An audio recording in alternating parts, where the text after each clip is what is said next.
Wanted na rin mga kababayan yung asawa ni Atty. Harry Roque. Damay-damay na mga kababayan. Kinontempt ng Congress ng Quadcom kasi matigas din ang ulo tulad ng kanyang asawang si Atty. Harry Roque. Ayon, kinontempt. Ayan po, Myla Roque cited in contempt for failure to appear before House Quadcom for the third time. Matindi po yung warning ni Congressman Bienvenido Abante Jr. Saka yung opening speech po ni Nagpapagang mga balita at pagtalakay sa mga isyu ng lipunan. Bulsa! Opinyon, banat at paglalantad sa katotohanan. Bulsa! What you see is what you get. You decide. Congressman Barbers, mabigat po yung mga binitawang salita ni Congressman Barbers. Talagang hindi nila tatantanan hanggat hindi naaayos ang mga problema ng bansa, lalo yung mga kinasangkutan ng mga previous officials po during the previous administration. Gusto talaga nilang maitama yung mali. Malabo po yung mga sinasabi ng mga nausog na isang political persecution ang ginagawa ng administrasyon na to, lalo na po ng Quadcom. But before ko ibigay sa inyo yung full story ng mga balitang yan, click subscribe muna dito sa ating YouTube channel and hit the notification bell para lagi po kayong updated sa mga kaganapan dito sa ating bansa. Like and share na rin po ninyo ng ating video. At wag na rin po ninyo na skip yung ating mga commercial ads para tuloy-tuloy lang ang pagunlad ng bagong Pilipinas. Balikan natin mga kababayan yung ating kwento.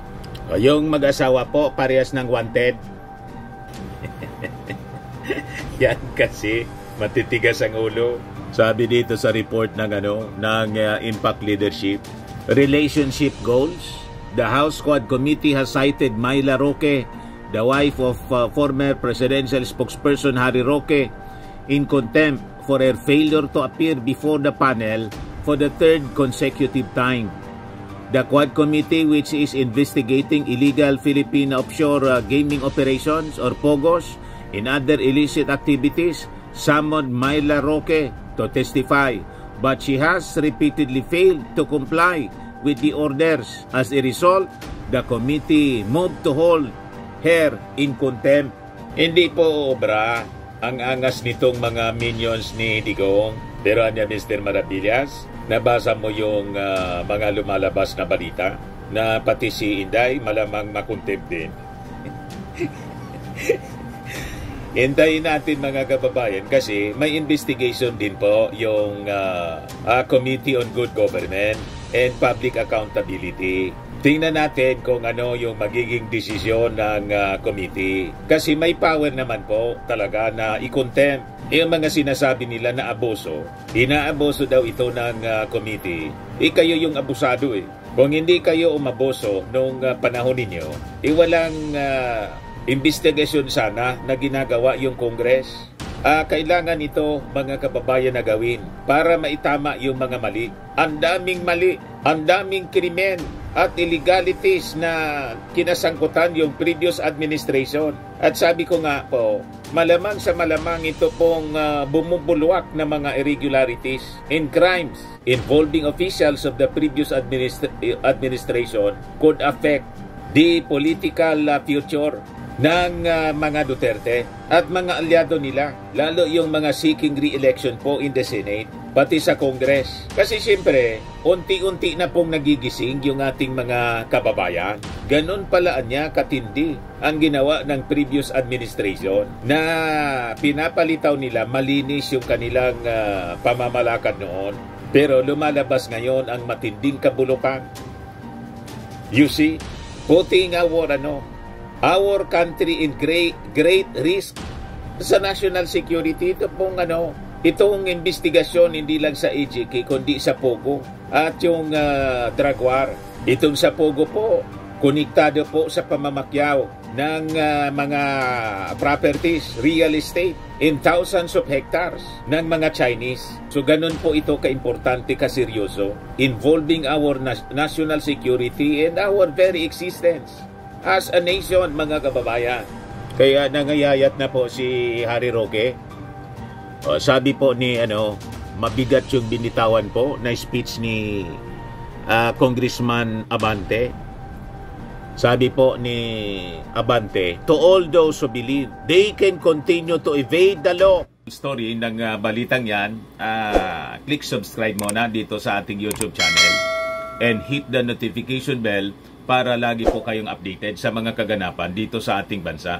Like and share na rin po ninyo ang ating video. At huwag na rin po ninyo na skip yung ating mga commercial ads para tuloy-tuloy lang ang pag-unlad ng Bagong Pilipinas. Sa mga nagana po ng malinis and spacious fitness gym, pumunta lang po kayo sa aming Colossal Fitness Gym. We also offer Grab Car Rental with our brand new 2023 model ng Toyota Innova. We also accept booking for those who are planning to travel via PAL, Cebu Pacific, and other airline companies, local and international, and bills payment for Meralco Bills, Aleco Bills, PLDT, etc. Ang Colossal Fitness Gym is located at 3rd floor Security Bank Building, Lanco Business Park, Legazpi City, Albay. For inquiries, look for Gilon Maravillas, contact number 0966-802-0949. Yan po yung aming Innova. Lagi na pong matao sa amin.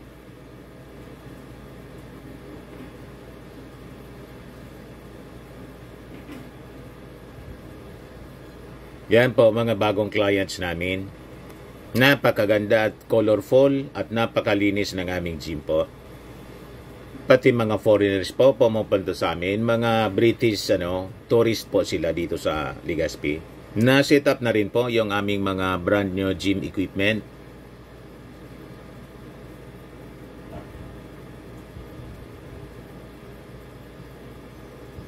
May treadmill na rin po kami. Ito naman po yung bago naming product na binibenta online. Eye Glow Serum, whitening po siya. Tingnan ninyo yung epekto sa aking anak na architect before and now. Yung mga inquiries po ninyo, dumiretso na lang kayo sa kanyang Facebook account, Riz Maravillas. Ito naman po, Firmax Firming and Lifting Cream, pinapahid po sa mga pulses and affected area. Mainam po sa paninigas na mga kaso-kasuan. Ito naman po, Automax Radiant Serum. Sa mukha naman yung application, anti-aging po siya. You will look 10 years younger than your age. Sa mga cancer patients naman po, baka lang gusto ninyo itong itry. Neng siya red mixed fruit drink. Hindi mo po siya gamot, food supplement siya. Kaya lang, gawa siya mga kababayan sa goji berry. Yung goji berry may anti-cancer properties. O ngayon, yung mga inquiries ninyo, dumiritso na lang kayo sa aming messenger sa Facebook para masagot namin agad. Ayos pa? Ayos na ayos niya, Mr. Maravillas. Let me borrow the words of the late Mike Enriquez. Hindi namin kayo tatantanan. To these people and to those still in hiding, like Attorney Harry Roque, I say this. Have the courage to face the consequences of your actions. It is better to stand and be judged than to live in the shadow of your wrongdoings. Maniwala po kayo, justice will catch up to you sooner or later. It is not a matter of if, but when. As we have always said, the time of reckoning has come. Matindi po yung mga binitawan na pananalita ni Congressman Abante na isa pong pastor. Ngayon, sinisiraan na po si Pastor Abante, si Congressman Abante. Lahat man po, pati nga ako, sinisiraan ng mga DDS. O, diba? Gusto nilang i-destroy mga kababayan yung credibility ni Congressman Abante at yung buong Congress ng Quadcom at buong Congress. Ganon sila. Pero ang katotohanan, kahit po pagtakpan nila, lalabas at lalabas ang katotohanan. Pakinggan natin mga kababayan yung sinabi ni Congressman Quadcom Chairman Ace Barbers. The next part of the agenda is the approval of the minutes of the meeting held last September 27, 2024. And ito pa, i-advance natin, fast forward natin. Ito yung naging pahayag sa opening statement ni Congressman Barbers for this committee hearing today. Magandang umaga po sa ating lahat. To the principal proponent of the Quadcom, Honorable Senior Deputy Speaker Aurelio Dong Gonzales, Deputy Speaker J.J. Suarez, Co-Chairman and Vice Chair of the Quadcom, distinguished guests, ladies and gentlemen, good morning and welcome to the 8th meeting of this joint committee. Today, as we continue our journey of uncovering the truth and seeking justice for victims of human rights violations committed by some rogue and misguided elements of the police in the guise of implementing the war on drugs, we shall be hearing testimonies of some of the victims, members of their families, and other witnesses who will recount to us their horrible experience and retell their painful stories. This time around, without fear and with renewed hope that Quadcom may be the instrument to find their closures and the justice that has eluded them for years. Inspired by the Quadcom success in the Barayuga murder case, other victims have decided to come forward to help us tell the nation and the world the evil that they have experienced. So that, just like in the Nuremberg trials of World War II atrocities, these horrible acts may not happen again. Their perpetrators brought to justice and laws may be amended, introduced, and crafted to guarantee these ends. Sa ating mga kababayan, sa lahat ng dako ng daigdig, hindi po natutulog ang hustisya. Gagawin po namin ang lahat ng aming makakaya upang magampanan ang aming tungkulin bilang mga mambabatas. Ipaglalaban namin ang lahat ng ating mga karapatan. Karapatang mabuhay ng tahimik, walang takot, malaya at may dignidad. Sa lahat po ng aming ginagawa, wala kaming gustong sirain at wakasan kundi ang pang-aabuso sa kapangyarihan, ang pagmamalabis, ang pangluloko at pagsasamantala ng pagnanakaw sa kaban ng bayan, pananagpatay ng walang katwiran o pagsasaalang-alang sa karapatang pantao kapalit ng pangakong salapi, promosyon sa posisyon o pagbabalik sa serbisyo. Ang mga pangakong ito at pabuya ang sumira ng mga institusyon. Paninindigan, dangal, paniniwala sa Diyos, relihiyon, pagpapahalaga sa kapwa at sa halaga ng buhay sa mga pamilya at nagpatibay ng maling paniniwala ng mga sangkot sa karumal-dumal na krimeng ito na ang kanilang ginagawa ay tama at ang kanilang pabuyang natatanggap ay kanilang premyo sa pagsunod sa mga utos ng nakatataas. Isang matinding kanser ng lipunan ang nangyari. Marami sa mga sangkot ay nagkamal ng limpak-limpak na salapi na siya ngayon nilang ginagamit upang patuloy na takutin ang mga biktima na para bagang walang katapusang kasamaan ang hanggang ngayon ay namamayani at naghahari sa ating bayan. Ang ibang mga abogado na may sinumpaang tungkulin na maghanap ng hustisya ay naging mga biktima, kasangkapan at kasangkot sa pag-aalipusta sa ating bayan. Sa ngayon, ang Quadcom ay naharap sa mga ganon katindi ng previous administration po. Na supilin at patahimikin ang dinig.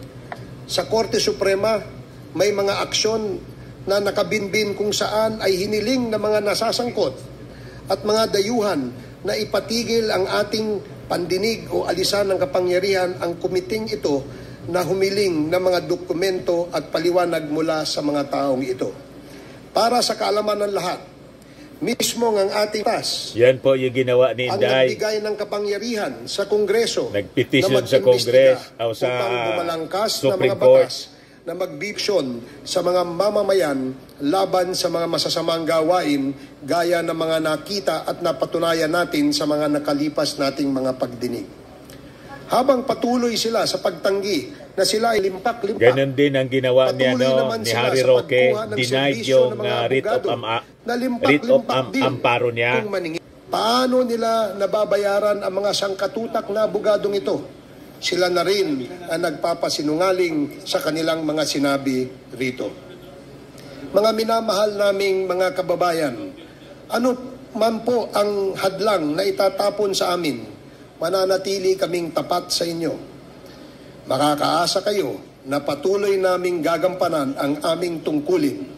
Mananatiling bukas ang aming mga pintuan para sa inyo dito sa tinaguriang House of the People. We will continue to hear your stories, seek out justice and truth, and fight for your rights in the face of threats to suppress them. Together, we fight for dignity and honor. We can only craft protection if we know the truth. Those who violated our laws should be brought to justice. Salamat at magandang umaga po sa ating lahat. Katama po yun kay Inday sa Kakayari Roque. Denied po yung kanilang petisyon, yung writ of amparo. Todo din ang panira ng page ng mga naosog. Yan mali natin ang Pilipinas. 4 hours ago, ang tawag nila sa Quadcom, Tuwad Committee is proposing to classify AGK as heinous crime. Dapat naman talaga po na gawing heinous crime. Sabi dyan, yan ang bill na ipopropose ninyo sa investigation in aid of persecution ninyo against former President Rodrigo Duterte. Your investigation is only aimed at one man, so it's really hilarious that your fake committee, horrible Ace Barbers, came up with such bill. The inclusion of plunder as a heinous crime is more significant. Plunder involves the large-scale theft of public funds by government officials, draining resources that are meant for public services, infrastructure, and social programs. Hintay-hintay lang po kayo. Malamang yung plunder kasama sa gawing heinous crime. At baka ang unang tamaan yan, si Inday.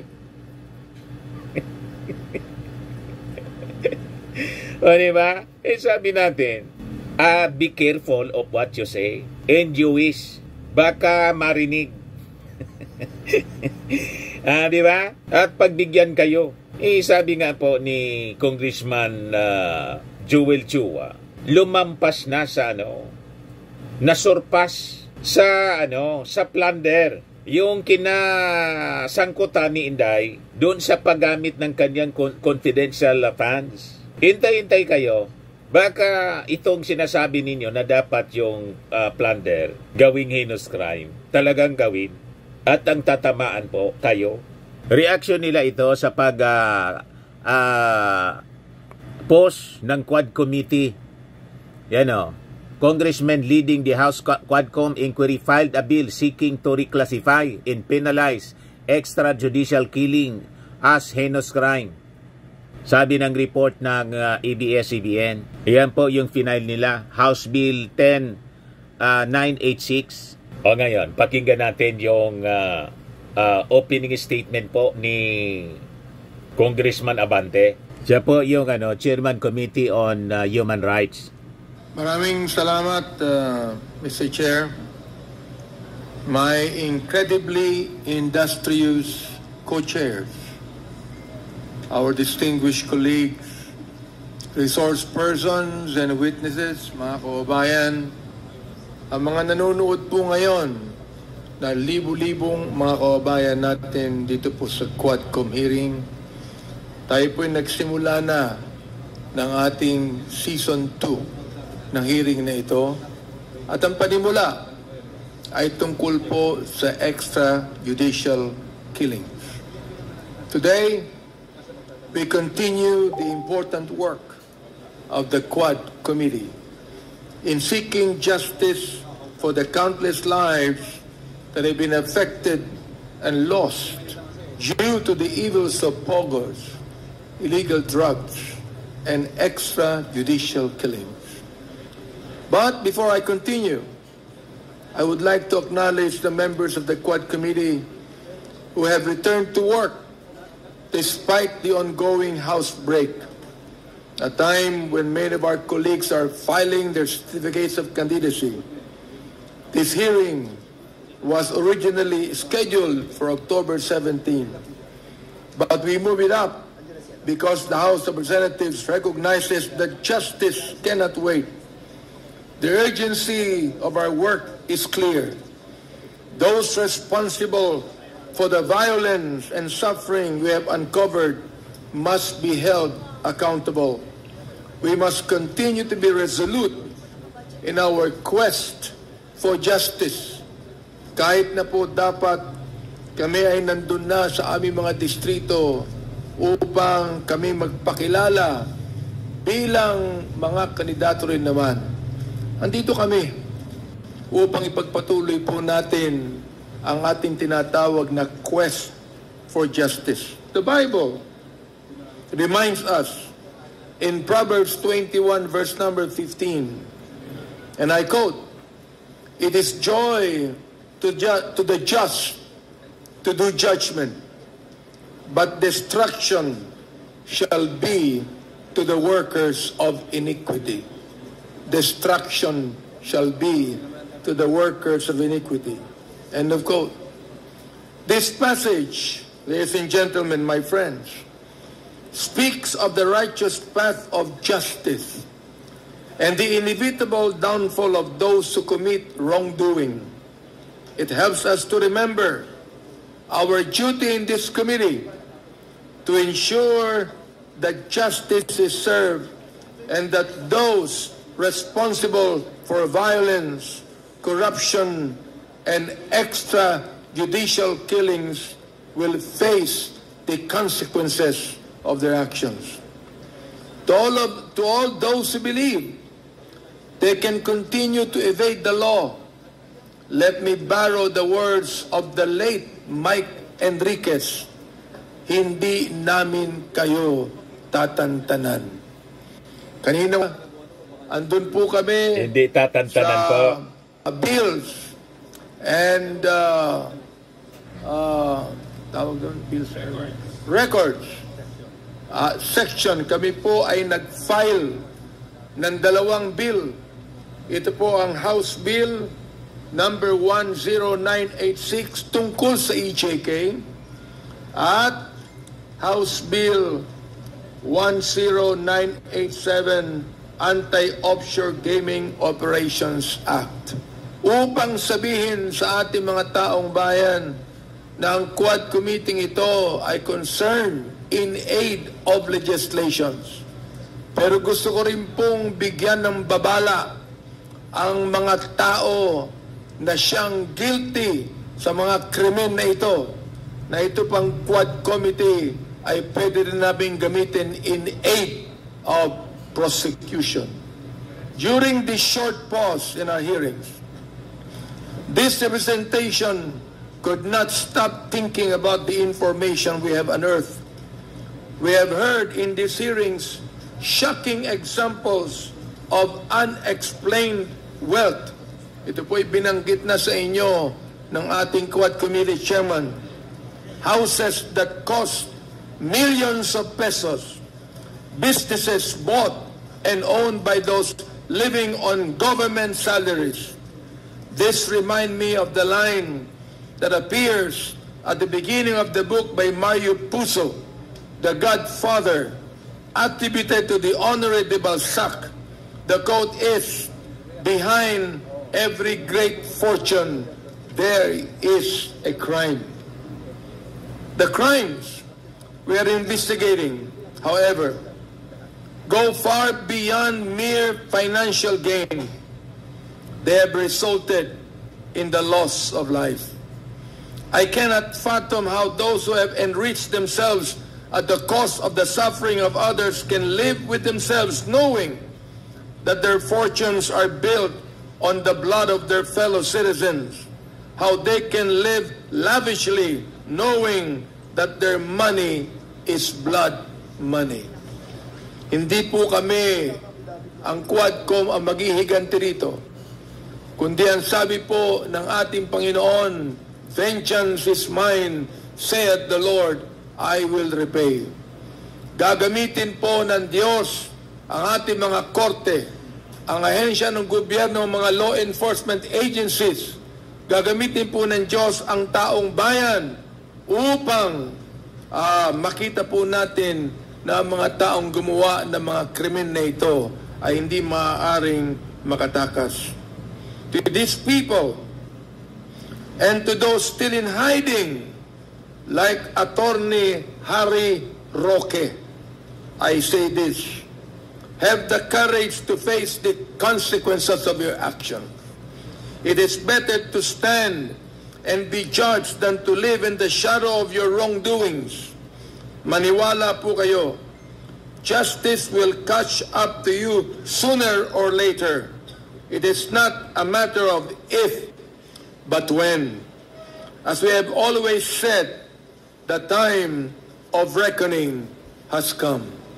Mga kababayan, the House of Representatives will not rest until those responsible for these heinous crimes are caught, tried, convicted, and punished. We owe this to the victims, their families, and to every citizen who believes in the rule of law. Nandito po ang ating mga kamag-anak ng ating mga biktima na sila po ay nag-travel pa sa malayong lugar mula Cebu upang pumarito. Hindi na po sila pumasok sa trabaho upang ideing po nila ang mga injustices na nangyari sa kanila. We will not stop there. We will also ensure that the suffering we have witnessed will not be repeated. We are committed to putting in place safeguards and laws that will prevent such tragedies from happening again. Hindi ito pwede maulit muli. Justice may sometimes be delayed, but it will not be denied. With resolve, we will continue this fight until justice is finally served. Maraming salamat po. Matindi po, mabibigat yung mga binitawang pananalita ni Congressman Abante. Di namin kayo tatantanan. So ipanalangin natin yung safety ng ating mga Quadcom members. Ginagamit sila ng ating Panginoon para to exact justice para doon sa mga nabiktima ng previous administration, ng mga abuses po. Kaya kung sila po ay pinagabol ng batas, resulta po ito, consequences ito ng kanilang mga actions. Walang persecution dito. Not persecution, kundi prosecution. Dapat panagutin yung mga nagkasala. What you sow, you reap. Ang inyong itinanim ay inyong anihin. Kaya sabi ko nga po, mali yung mga sinasabi nila na paninira ito sa previous administration. Hindi po. Consequences ito ng inyong mga aksyon. Ang nanira po sa inyo, sarili ninyo, siniraan ninyo. Kasi gumawa kayo ng mga kamalian. Tama po? Ang problema sa inyo, nasanay kayong gumawa ng mali, pero ayaw ninyong managot. Hindi man po maaari ang ganyan.